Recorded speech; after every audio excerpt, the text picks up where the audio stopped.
नमस्कार, देश न्यूज में आपका स्वागत है। मैं हूं आपके साथ स्नेहा। आज वित्त मंत्री निर्मला सीतारमण ने आज के दिन यानी कि 1 फरवरी को बजट पेश किया। उन्होंने लगभग 55 मिनट लंबा भाषण दिया और अंतरिम बजट जिसको माना जाता है उसको पेश किया, क्योंकि अप्रैल मई में आम चुनाव होने हैं और नई सरकार बनने के बाद पूर्ण बजट जुलाई में पेश होने की उम्मीद है। वित्त मंत्री सीतारमण के कार्यकाल का यह छठा बजट है। इनकम टैक्स कलेक्शन 3 गुना बढ़ा है। हम एक एक कर बात करेंगे कि क्या क्या आज बजट में निर्मला सीतारमण ने पेश किया है। दरअसल वित्त मंत्री निर्मला सीतारमण ने बताया कि 10 साल में इनकम टैक्स कलेक्शन 3 गुना बढ़ गया है। मैंने टैक्स रेट में कटौती की है, उनका कहना है, और 7 लाख की आय वालों को कोई कर दे नहीं है, यानी कि टैक्स नहीं देना है। 2025 से 2026 तक घाटा और कम करेंगे। अब सबसे बड़ी बात यहाँ पर यही कि टैक्स को लेकर जो बात उन्होंने कही है कि टैक्स में बढ़ोतरी हुई है, और अगर टैक्स में बढ़ोतरी हुई है तो जरूर कहीं ना कहीं इकोनॉमी की जो बात होती है वो यहाँ पर सच साबित नजर आ रही है कि इकोनॉमी बढ़ रही है। इकोनॉमी बढ़ इसलिए रही है, लोग अगर ज्यादा टैक्स पेयर बढ़ गए हैं, यानी कहीं ना कहीं ग्रोथ जरूर हो रही है। ये सबसे बड़ी बात देखने को मिली है। अब यहाँ पर टैक्स को लेकर बात हो रही है, बहुत सी चीजों को लेकर बात हो रही है, और आज हम चर्चा करेंगे इस बजट को जो निर्मला सीतारमण ने आज पेश किया है उसको लेकर हम बात करेंगे। चर्चा में मेरे साथ प्रकाश सक्सेना जी जुड़ चुके हैं, जो कि राजनीतिक विश्लेषक भी हैं। प्रकाश सक्सेना जी, बहुत बहुत स्वागत है आपका। जी नमस्कार जी प्रकाश सक्सेना जी, टैक्स पेयर को लेकर बात हुई है। निर्मला सीतारमण ने आज बजट पेश करते वक्त कहा है कि टैक्स के जो टैक्स में बढ़ोतरी हुई है, यानी कि हम कह सकते हैं अगर टैक्स में बढ़ोतरी हुई है तो टैक्स पेयर में भी बढ़ोतरी हुई होगी, तभी टैक्स में बढ़ोतरी हुई है। और आपको क्या लगता है, क्या मुख्य रहा बजट में और सबसे अच्छी बात क्या लगी आपको? जी, इसमें बहुत विशेष बातें तो नहीं लगी। इसमें स्लोगन ज्यादा, सूचनाएं कम हैं। जी, आप यदि इनकम टैक्स या टैक्स में बढ़ोतरी हुई है, स्लैब में बढ़ोतरी नहीं हुई है। स्लैब तो वैसे ही रखा गया है। जी जी। अब चूंकि आपने स्लैब नहीं बढ़ाया है और महंगाई बढ़ी हुई है, चीजों के दाम बढ़े हुए हैं, है ना, लोगों के खर्च बढ़े हुए हैं, उस हिसाब से उनको मिनिमम इनकम तो चाहिए जी। तो टैक्स कलेक्शन, ये सरकार की उपलब्धि की उसके पास टैक्स कलेक्शन हुआ। आम आदमी को क्या मिला, इसमें वो मैसेज नहीं दिख रहा है। यहाँ गरीबों को जो चुनाव को ध्यान में रखते हुए घोषणाएं हैं कि अभी 2 करोड़ मकान और बनाएंगे। जी जी। तो ये भी किस तरह के आंकड़े हैं? कभी प्रधानमंत्री जी ने भाषण में 4 करोड़ कहा था, अभी मैं देख रहा हूँ 3 करोड़ बन चुके हैं, 2 करोड़ और बनाएंगे। जी। तो इसमें ज्यादातर वो चुनाव को देखते हुए जो अपन विज्ञापन तैयार करते हैं उसमें स्लोगन डालते हैं कि सबका समावेशी विकास होगा। एक समय में जो एक एक चीज पर, जो एक एक आइटम पे जो बजट पेश किया जाता था, वैसी सूचनाओं का इसमें अभाव दिख रहा है। बिल्कुल। देखिए, हमेशा से प्रकाश सक्सेना जी ये बात होती नजर आई है कि अगर बजट पेश होता है या कोई भी योजनाओं की हम बात करें, कोई भी चीज सामने आती है तो सबसे ज्यादा अगर सफर करता है और झेलना पड़ जाता है तो वो मिडिल क्लास को लेकर, और अभी भी मिडिल क्लास को लेकर कुछ ऐसी ज्यादा बातें सामने नहीं आई हैं। जी, मिडिल क्लास जैसे वो भोजन श्रृंखला होती है, हम देखते हैं ना कि जो छोटे जीव इसको वनस्पति को खाते हैं, फिर बड़े जीव छोटे जीव को खाते हैं। वही अर्थव्यवस्था में वो प्रथम श्रृंखला का व्यक्ति होता मध्यम वर्ग, जिसपे हर जो विकास का बोझ मध्यम वर्ग पे ज्यादा आता है। बिल्कुल बिल्कुल, है ना, क्योंकि छोटे गरीबों को तो आप किसी तरह से राहत पैकेज देते हैं, हालांकि जो पिछले आंकड़े हैं वो गरीबों पे भी भारी पड़े हैं। जी जी। आप यदि मुफ्त अनाज योजना वगैरह को ले लें तो वो कोई बहुत विकसित भारत की ओर नहीं संकेत करते हैं, वो किसी तरह से भरण पोषण की ओर संकेत करते हैं। जी। तो इसमें इस बजट में विकसित भारत का भी वो दिया है, जो सरकार ने पहले ही अपने प्रचार तंत्र में चालू कर दिया था कि 2047 तक हम विकसित भारत बनाएंगे। जी जी। तो उसके लिए योजनाएं दी हैं। उसमें बजट किस तरह से रखा जाएगा, विकास कैसे करेंगे हम, किन किन चीजों में, कोई बहुत ऐसा नहीं लग रहा है कि कोई बहुत उद्योगों में या नौकरियां देने में बजट खर्च हो रहा है। आप किस तरह से विकसित भारत बनाएंगे, वो वही कह रहा हूँ कि जो एक स्लोगन वो तो दिया है कि विकसित भारत बनाएंगे, जी वो जी। प्रचार तंत्र तो सरकार ने बहुत पहले से चालू भी कर दिया है, लेकिन वो कैसे बनेगा उसकी जी सूचना नहीं दिख रही है। बिल्कुल बिल्कुल, आपने सही कहा। यहाँ पर 300 यूनिट बिजली फ्री हर महीने देने की बात भी कही गई है निर्मला सीतारमण द्वारा, उस पर आप कुछ कहना चाहेंगे? तो देने का है शायद, उसमें 1 करोड़ लोगों को 300 यूनिट जी सोलर एनर्जी, वो भी। हाँ हाँ हाँ। तो एक्चुअल में वो अब इसमें यहाँ भी अधूरी सूचना मुझे दिखती है, क्योंकि मैं 1-2 दिन पहले ही देख रहा था कि ये जो सोलर जो प्लांट लगाने का, जो अपनी छतों पे लगाने का लक्ष्य दे रहे थे, जी जी जी। ये उसके अंतर्गत दे रहे हैं, क्योंकि उसमें दिया था कि आप लगाएंगे तो सरकार ने उसमें सब्सिडी बढ़ाई है और उसमें आपको 300 यूनिट फ्री मिलेगी। अब जी ये यहाँ स्पष्ट नहीं है कि 300 यूनिट किसको देंगे, जी जी जी, क्या सोलर प्लांट वालों को उपभोक्ता देंगे या फिर या जो हाँ। रूफटॉप जो सोलर प्लांट लगाएंगे उनको पड़ेगी वो फ्री। जी जी जी। तो मैं वही कह रहा हूँ कि इसमें सूचना क्लियर नहीं है, स्पष्टीकरण स्पष्ट नहीं है सूचना। जी जी जी। यहाँ पर एक और बात सामने निकल के आई है कि जैसे इलेक्ट्रिक गाड़ियों को बढ़ावा देंगे, यानी कि पेट्रोल डीजल के दाम को बढ़ता देखते हुए इलेक्ट्रिक गाड़ी एक अलग से रास्ता निकाल दिया गया कि इलेक्ट्रिक गाड़ियों को भी बढ़ावा देंगे। जी, ये तो बहुत पहले से चल रहा है। आप देखें दिल्ली में पॉल्यूशन बहुत हो रहा था, तो वहां भी सरकार उसको प्रमोट कर रही थी। तो पर्यावरणीय दृष्टि से जो इलेक्ट्रिक गाड़ियों को बढ़ाने का लक्ष्य तो सरकार काफी पहले से कहती आई है, और काफी गाड़ियां आप देखें सड़कों पे आ भी गई हैं। जी। उसमें क्या है, वो अभी महंगी बहुत पड़ रही हैं, तो लोगों को उसमें ज्यादा सब्सिडी की जरूरत है ताकि लोग उसे खरीदने की हिम्मत कर पाए। तो उसमें सरकार ने क्या किया है, सब्सिडी बढ़ाई है या नहीं बढ़ाई है, वो सूचना अभी बाकी है। जी बिल्कुल। जैसे अभी कुछ दिनों पहले प्रकाश सक्सेना जी, लक्षद्वीप को लेकर आपने देखा होगा बहुत चहल पहल देखने को मिल रही थी जब से प्रधानमंत्री वहां गए। तो वही लक्षद्वीप को लेकर भी निर्मला सीतारमण ने कहा है कि लक्षद्वीप के इंफ्रास्ट्रक्चर को भी बढ़ावा देंगे, यानी कि टूरिज्म पर भी फोकस किया जा रहा है। जी, लक्षद्वीप तो एक छोटा सा हिस्सा है, एक द्वीप है। उस अकेले बजट से पूरे देश का पर्यावरणीय बजट नहीं समझ में आता। सवाल ये है कि आम आदमी की इनकम बढ़ेगी तो पर्यटन करेगा। बिल्कुल बिल्कुल, है ना। यहाँ पर हम 80 करोड़ लोग खाद्यान्न भोजन पे आश्रित हैं। 90% लोगों की इनकम 3 लाख से ज्यादा नहीं है, जो पुराने आंकड़े हैं जी। तो वो अपने बजट में से पर्यटन के लिए बजट कहाँ से निकालेगा, इस ओर ध्यान नहीं देंगे तो हम कितना ही डेवलप कर लें, हम पर्यटन स्थलों को कितना ही सजा लें, वो सिर्फ एक विशिष्ट वर्ग के लिए हम छोड़ के रख देंगे। जी जी भाई, आदमी जब खर्च नहीं कर पाएगा वो खर्च कैसे करेगा? उसकी क्रय शक्ति जब तक नहीं बढ़ेगी, क्रय शक्ति के लिए उसको नियमित इनकम होना बहुत जरूरी है। जी और जब नियमित इनकम बढ़ेगी, जब आम आदमी मजबूत होगा तो अपने आप विकसित भारत बनेगा। जी जी। आम आदमी कैसे अर्निंग कर पाएगा, अपनी क्रय शक्ति बढ़ा पाएगा, बिल्कुल, ये हमें देखना है। बजट में और डिटेल यदि आगे आती है तो फिलहाल तो उसमें कोई संकेत नहीं दिख रहा है। जी। जैसे कि वित्त मंत्री ने कहा कि अटल जी ने कहा था कि जय जवान जय किसान जय विज्ञान, और अब मोदी जी ने कहा है कि जय जवान जय किसान जय विज्ञान और जय अनुसंधान, यानी कि नए टेक्नोलॉजी को देखते हुए बहुत सी चीजें बदलने की कोशिश की जा रही है, ऐसा उनका कहना है। 2014 में प्रधानमंत्री बने थे मोदी जी, उससे पहले कि उनके भाषण सुने जी। तो उनमें भी इस तरह की मैसेजिंग होती थी, लेकिन पिछले 10 साल में ज्यादा वो दिखाई नहीं दिया। एजुकेशन पर इतना जोर नहीं दिया गया, बल्कि ये जो जिस तरह के मुद्दे देश में हावी रहे हैं उससे साइंटिफिक टेम्परामेंट हतोत्साहित हुआ है। साइंस एंड टेक्नोलॉजी की बात, साइंटिफिक प्रोसेस की बात करने वाले हतोत्साहित हुए हैं। जबकि साइंटिफिक टेम्परामेंट नहीं बढ़ेगा, जब तक अनुसंधान नहीं बढ़ेंगे हम आगे नहीं बढ़ पाएंगे। उस पर खर्च होना चाहिए, सिर्फ स्पेस नहीं, हर तबके के लिए, क्योंकि जो भी विकसित राष्ट्र होते हैं वहाँ अनुसंधान पे जोर दिया जाता है। जी जी। नई नई चीजें समाज को, देश को ध्यान में रख उस पर अनुसंधान होते हैं, और नए नए आविष्कार होने से लोगों का जीवन भी आसान होता है और देश भी तरक्की करता है। जी। यदि ऐसा अब ध्यान दिया जाता तो अच्छा शुभ संकेत है ये।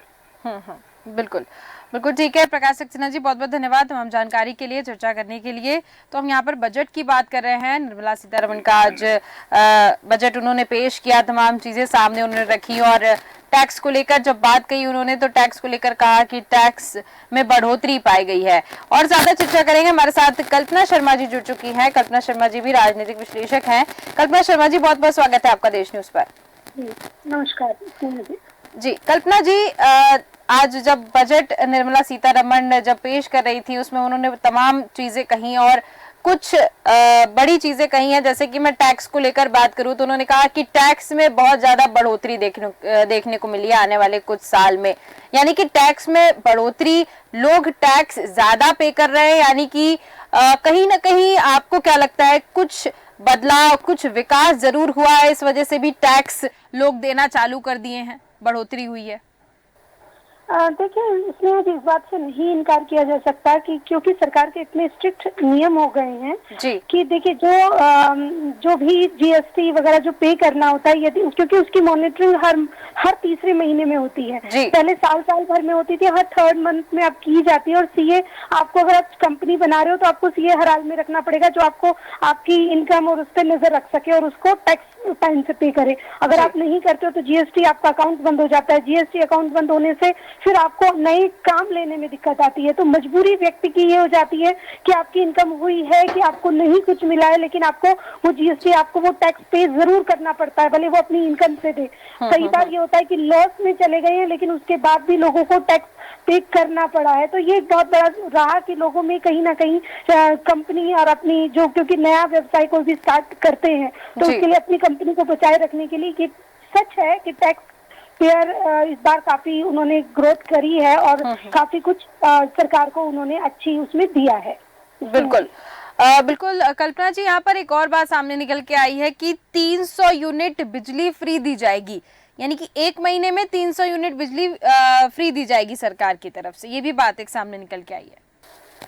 देखिए, इतना सरल होगा नहीं, कहा जरूर गया है। मुझे ऐसा लगता है कि अभी इतनी इन्होंने बोला जरूर है, लेकिन क्योंकि बिजली विभाग अपने आप को वैसे ही घाटे में बताता आता है, ऐसी कंडीशन में क्या इतना सरल होगा इस चीज को इम्प्लीमेंट करना और किन लोगों को दी जाएगी? आप सबसे बड़ी बात यह है कि आप जिसको गरीब तबका बोल रहे हैं, जिसको आप ऊपर लाने की कोशिश कर रहे हैं, वो ऑलरेडी सरकार की बहुत सारी स्कीम्स का लाभ उठाता जा रहा है। लेकिन आपने मिडिल फैमिली को घर देने की बात जरूर करी पूरे इसमें, लेकिन आपने कहीं भी ये बात नहीं करी कि आपने क्राइटेरिया क्या रखा, क्योंकि कहीं ना कहीं जो मिडिल फैमिली थी आज उसकी कंडीशन बहुत ज्यादा बद से बदतर होती जा रही है। ऐसी कंडीशन में जिन चीजों को लेकर के उम्मीद की जा रही थी स्नेहा जी, इस बजट में उन चीजों को अभी नहीं रखा गया। आप एक बात अगर नोटिस करें तो सेंसेक्स भी काफी हद तक जो शुरू में उछाल पे था वो एकदम नीचे आ गया। तो उसका क्या कारण है? क्योंकि अभी समझने में टाइम लगेगा कि आखिर इस बजट में ऐसी क्या क्या, देखिए जोर शोर से पुरानी स्कीम्स को सीतारमण ने पूरा जो ज्यादा समय था वो पुरानी स्कीम्स को बताने में ही गुजार दिया, लेकिन जो नई बातें थी, नई होती, उसको लेकर के उतना ज्यादा बातें नहीं रखी गई। हाँ, सोलर पैनल्स और लगाने की, सोलर ऊर्जा बढ़ाने की, उस पर जरूर बात की गई है। वो एक बहुत अच्छा साइन है, क्योंकि जब बिजली बढ़ोतरी, मतलब देखिए, क्योंकि वैसे अगर देखा जाए हमारे यहाँ कोल फैक्ट्रीज वगैरह उनमें बहुत ज्यादा वैसे भी दिक्कत है, ऐसे में यदि सोलर उसका इस्तेमाल होगा तो वो बहुत फायदेमंद होगा। देश की इंफ्रा में भी काफी काम किया जा रहा है। और जिस तरह से रेल के लिए बात की गई है कि 40 के आसपास नई रेल सुविधाएं स्टार्ट की जाएंगी जो फास्ट ट्रैक उस पे चलेंगी, तो ये बहुत अच्छी स्कीम्स हैं। लेकिन उसके अलावा जिन चीजों को लेकर के उम्मीद जताई जा रही थी कि आयकर दाताओं को छूट दी जाएगी, ऐसा कुछ देखने में तो इस टैक्स में अब तक मुझे नजर नहीं आया। बाकी इसको अच्छे से पढ़ा जाएगा, अच्छे से समझा जाएगा, उसके बाद ही कहना आसान होगा कि और क्या क्या चीजें एड ऑन की गई हैं जो आपके और हमारे हित में होगी। बिल्कुल बिल्कुल, आपने सही कहा कल्पना शर्मा जी। सबसे बड़ी बात तो ये सामने आती है, कभी भी बजट पेश होता है तो मिडिल क्लास के लिए कुछ ऐसा खास देखने को नहीं मिलता है। और अभी भी सिर्फ मिडिल क्लास के लिए इतनी सी बात हुई है कि सरकार मिडिल क्लास के लिए आवास योजना लाएगी और अगले 5 साल में 2 करोड़ घर बनाए जाएंगे। अभी पीएम आवास योजना के तहत 3 करोड़ घर बनाए गए हैं, यानी कि अब मिडिल क्लास के लिए आवास योजना भी सामने आने वाली है, ऐसा उनका कहना है, निर्मला सीतारमण का। बिल्कुल स्नेहा जी, मैं बिल्कुल सहमत हूँ इस बात से। लेकिन अभी क्राइटेरिया क्या रखने वाले हो? क्योंकि अगर आप मिडिल फैमिली की बात करते हो तो उनको हमने भी देखा, जो नगर निगम जो बना रही है मकान, उसमें सामान्य कैटेगरी के लिए भी कुछ मकान थे जिनका रेट इतना हाई था कि वो मिडिल फैमिली उस कैटेगरी में कभी नहीं आ सकती। लेने के लिए करोड़ों रुपए उनके रेट रख दिए जाते हैं। तो आपने कौन सा ऐसा क्राइटेरिया रखा? जब तक वो समझ में नहीं आएगा तब तक इस विषय पे कुछ भी कह देना, मुझे ऐसा लगता है वो उचित नहीं होगा, क्योंकि सरकार ने कौन सी बारीक लाइन बनाई है इन सारे विषयों को लेकर के, वो बहुत गंभीर विषय होगा जिसको समझना जरूरी है। और एक बात और देखा जाए तो कहीं ना कहीं आप देखिए, आपने गरीबों के लिए बहुत सारे छूट देने की बात करी है, जो आम बात है, जो हर बार आप कर रहे हो। आपने बात करी है कि आप कोशिश करेंगे कि इलेक्ट्रिक व्हीकल स्टार्ट हो, वो बहुत अच्छी एक पहले, देखिए वो पहले से होती आ रही है, उस पर काम किया जा रहा है स्टेटों में, क्योंकि गडकरी ने पहले भी ये कहा कि बहुत ज्यादा दिन दूर नहीं है कि हमारे देश में सबसे ज्यादा व्हीकल्स इलेक्ट्रिकल व्हीकल्स होंगे, उसको लेकर काम किया जा रहा है। लेकिन जितना फास्ट होना चाहिए था, जिस तरह से उस चीज पे इम्प्लीमेंट होना चाहिए था, वो नहीं हुआ है। हर बजट में उसको शामिल जरूर किया जाता है, लेकिन उस पे काम उस लेवल पे अब तक नजर नहीं आया स्नेहा जी। बिल्कुल, आपने बिल्कुल सही कहा कि बहुत सी ऐसी चीजें पहले ही बोल दी गई थी, और लगभग आज जो चीजें कही गई वो सारी पुरानी चीजें थी। कुछ एक आध दो चीजें मुझे नई देखने को इसमें मिली हैं। मैं आपसे जानना चाहती हूँ कल्पना जी, आपको अभी आज के जो उन्होंने बजट पेश किया निर्मला जी ने, आपको सबसे खास बात क्या लगी? हालांकि ऐसा कुछ खास था नहीं, लेकिन फिर भी जो भी उनके पॉइंट्स थे उसमें सबसे अच्छा पॉइंट आपको कौन सा लगा? देखिए, जो स्टार्टअप के जो लोग हैं, जो बच्चे स्टार्टअप करना चाहते हैं, जो नई कंपनी बनाना चाहते हैं, जो उन चीजों को लेकर के जिस तरह की सरकार की नई जो स्कीम्स आई हैं, वो एक काफी उम्मीद भरा एक सेक्टर माना जाता है उन सारे युवाओं के लिए जो काम करना चाहते हैं, जो नई नई स्कीम्स जिनके पास बहुत अच्छी हैं, लेकिन क्योंकि अभाव रहता है, आर्थिक रूप से वो उतने सक्षम नहीं होते, परिवार पर निर्भर होते हैं, ऐसे लोगों के लिए सरकार जो स्कीम्स लेके आ रही है स्नेहा जी, उसको अगर पढ़ा जाए, उसको अगर समझा जाए, और जिन जिन लोगों ने उसका लाभ लिया, तो इसमें सरकारों ने बहुत अच्छी रिबेट दी है, लोगों को नए युवाओं को काम करने का अवसर मिला है। और वो जिस तरह से उसमें मतलब पहले क्या होता था, पहले घर वालों से पैसा लेते थे, घर वाले किसी भी काम को स्टार्ट करने से पहले घर वाले अपनी जमीन बेच दिया करते थे कि चल मेरा बच्चा बिजनेस करेगा। आज ऐसी स्थिति नहीं है स्नेहा जी, आज सरकार उनको सपोर्ट करती है, बस आपके पास विजन होना चाहिए। आप जाइए सरकार के पास, अपनी बात रखिए, अपने प्रोजेक्ट रखिए, उसको लेकर के जो सरकार स्कीम्स लेके आ रही है स्नेहा जी, वो बहुत प्रॉफिटेबल है। और मुझे ऐसा लगता है कि आने वाले समय में यूथ काफी कुछ, क्योंकि देखिए हमारा देश का भविष्य इसी यूथ पर निर्भर है। यदि वो प्रोग्रेस करेगा, वो आगे बढ़ेगा, तो तरक्की इस देश की कोई नहीं रोक सकता। तो मुझे ऐसा लगता है बहुत अच्छे एक प्रयास है सरकार जिस तरह से उस पर काम कर रही है, और वो एक आने वाले समय में मील का पत्थर साबित होगा इसमें। आज बिल्कुल आपने सही कहा कि बहुत सी ऐसी योजनाएं हैं जो सफल है, लेकिन कुछ योजनाओं पर काम करने की बेहद आवश्यकता है, क्योंकि नई योजनाएं और बहुत सी चीज़ें सामने आएंगी, लेकिन जो पुरानी हैं उन पर अगर हम अडिग रहेंगे, उनको अच्छे से चलाएंगे, तो बहुत लोगों को लाभ मिलेगा। और जो आज वित्त मंत्री निर्मला सीतारमण ने कहा, बहुत सी पॉइंटर्स उन्होंने सामने रखे, तो अब आगे इसको इम्प्लीमेंटेशन की बारी आएगी और आगे देखना होगा कैसे इम्प्लीमेंट होते हैं सारी चीज़ें। बहुत बहुत धन्यवाद कल्पना जी मेरे साथ जुड़ने के लिए, तमाम जानकारी और चर्चा करने के लिए। तो हम यहाँ पर वित्त मंत्री की बात कर रहे थे और दरअसल बजट की बात कर रहे थे, और बजट में निर्मला सीतारमण ने आज जो पेश किया बजट, उसको हम अंतरिम बजट मानते हैं, क्योंकि अभी जो चुनाव होने हैं अप्रैल मई में, और इस चुनाव के मद्देनज़र नई सरकार बनने के बाद फिर पूर्ण बजट जुलाई में पेश होना है। लेकिन अभी जो चीज़ें सामने आई हैं उसमें वित्त मंत्रालय की जो बात हम कहते हैं, वित्त मंत्रालय से सीतारमण ने जो आज बात कही है, उसमें सबसे बड़ी बात ये सामने आई है कि 300 यूनिट बिजली की बात हुई है, इलेक्ट्रिक व्हीकल्स की बात हुई है, सोलर पैनल्स की बात हुई है, बहुत सी चीज़ें सामने आई हैं। मिडिल क्लास को अगर हम सामने रखते हैं तो मिडिल क्लास हमेशा से आप देखे होंगे कि मिडिल क्लास के लिए कुछ ज़्यादा चीज़ें सामने नहीं आती हैं, लेकिन आज आवास को लेकर मिडिल क्लास की बात हुई है कि मिडिल क्लास के लिए भी आवास दिया जाएगा। लगभग 2 करोड़ आवास बनाने की इनकी योजना सामने आई है। और जानकारी लेंगे, ज़्यादा जानकारी लेंगे, हमारे साथ मीनाक्षी जुड़ चुकी हैं सहयोगी। मीनाक्षी, क्या कुछ चीज़ें सामने आई हैं जो बेहद ज़रूरत हैं, जैसे ज़रूरतमंद मानी जा सकती हैं? जैसे कि हम बात करें आज के बजट की, तो जितने भी पॉइंटर्स निर्मला सीतारमण ने आज पेश किए हैं, उसमें सबसे दिलचस्प और लोगों को लाभ पहुंचाने वाले कौन कौन सी मुख्य पॉइंटर्स आपको लगे? जी स्नेहा जी, पहले तो मैं आपको बता दूं 2024 का ये अंतरिम बजट जो है वित्त मंत्री ने पेश किया है और कहीं ना कहीं जो लोकसभा चुनाव है उसमें युवाओं और महिलाओं को साधने की कोशिश की गई है राजनीतिक समीकरण के हिसाब से। वहीं बात करें तो आज किसानों के लिए 4 करोड़ किसानों को पीएम फसल बीमा योजना का लाभ मिलेगा। इस बात का भी बजट में जिक्र किया गया है कि पीएम जनधन योजना के तहत आदिवासी समाज तक इसका पहुंचाना विशेष है और साथ ही जो विशेष जनजातियों के लिए इस योजना को लेकर आए हैं उनका काम ये है कि इंफ्रास्ट्रक्चर को तेजी से विकास करना है और सरकारी योजनाओं को जनता तक पहुंचाना है। हर घर जल योजना से पानी पहुंचाया जा रहा है, 78 लाख स्ट्रीट वेंडर को मदद दी जा रही है। साथ ही 4 करोड़ किसानों को पीएम फसल बीमा योजना का भी लाभ दिया जा रहा है। इस बजट में इस बात की भी जानकारी दी गई। साथ ही मैं आपको बताना चाहूंगी पीएम किसान योजना से लगभग 11.8 करोड़ लोगों को आर्थिक मदद मिली है। आम लोगों के जीवन में बदलाव लाने का भी प्रयास किया जा रहा है। युवाओं को सशक्त बनाने का भी काम किया गया है और वहीं 3000 नए आईटीआई भी खोले गए हैं।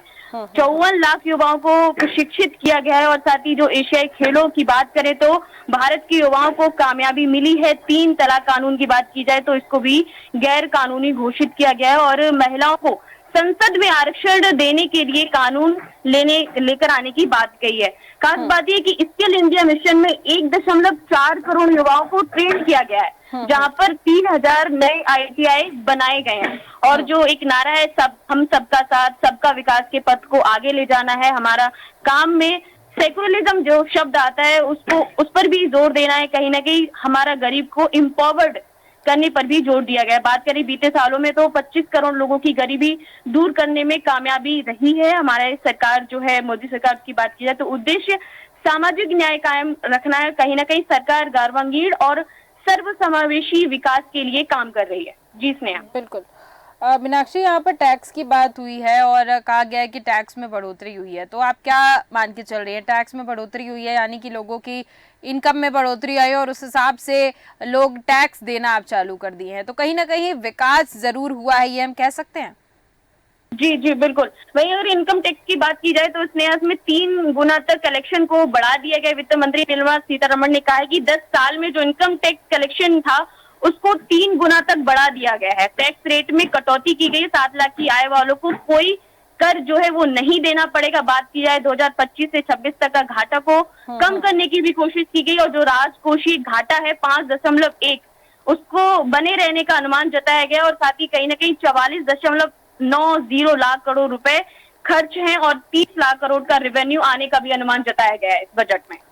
बिल्कुल बिल्कुल। और आवास को लेकर हम बात करें, जैसे कि प्रधानमंत्री की आवास योजना है उसमें 3 करोड़ घर बनाए गए हैं, लेकिन अब मिडिल क्लास के लिए उन्होंने कहा है कि मिडिल क्लास के लिए भी तमाम चीजें सामने आएंगी और आवास को लेकर हम बात करें तो आवास मिडिल क्लास के लिए भी बनाए जाएंगे। लगभग 2 करोड़ आवास बनाने का उनकी ये योजना है। जी स्नेहा जी, बिल्कुल सही कहा कि जो निर्मला सीतारमण ने उन्होंने बताया कि जो मतलब मिडिल क्लास लोग हैं उनके लिए आवास योजना लाई गई है। उसमें 5 साल में 2 करोड़ घर बनाए जाएंगे और पीएम आवास के तहत लगभग 3 करोड़ घर बनाए जाएंगे और कहीं ना कहीं जो बच्चे और जो महिलाएं हैं मध्यम वर्ग के लोग हैं उनके लिए आवास दिए जाएंगे। उनका कहना है कि जो सर्वाइकल कैंसर से जो लोग परेशान रहते हैं उनको वैक्सीनेशन पर भी ध्यान दिया जाएगा। माँ और शिशु की देखरेख की जाएगी और योजनाओं को व्यापक कार्यक्रम के अंतर्गत लाया गया है। 9 साल से 14 साल की जो लड़कियां होती हैं उनका भी टीकाकरण पर ध्यान दिया जाएगा। बिल्कुल बिल्कुल, तमाम चीजें सामने आई हैं, बहुत सी चीजें निर्मला सीतारमण ने पेश की हैं। अब आगे इनको लागू और इसको बेहतर तरीके से चलाने की बात होगी। देखना होगा कैसे अब ये सारी चीजें जो सामने रखी गई हैं अब लोगों के बीच कैसे पहुंचती है, लोग इसका लाभ कैसे उठाते हैं। बहुत बहुत धन्यवाद मीनाक्षी हमारे साथ जुड़ने के लिए और इस पर जानकारी देने के लिए। तो हम यहाँ पर आज बजट की बात कर रहे थे और बजट में बहुत सी चीजें पेश की गई हैं। निर्मला सीतारमण ने मिडिल क्लास को लेकर भी बात कही है इस बार और आवास को लेकर बात कही है कि आवास भी दिए जाएंगे मिडिल क्लास को। हालांकि और कुछ चीजें मिडिल क्लास को लेकर नहीं कही गई हैं। बहुत बिजली की बात की गई है, साथ ही साथ अगर हम टैक्स की बात करें उसकी भी बात हुई है और तमाम स्वास्थ्य संबंधित चर्चाएं भी की गई हैं इसमें।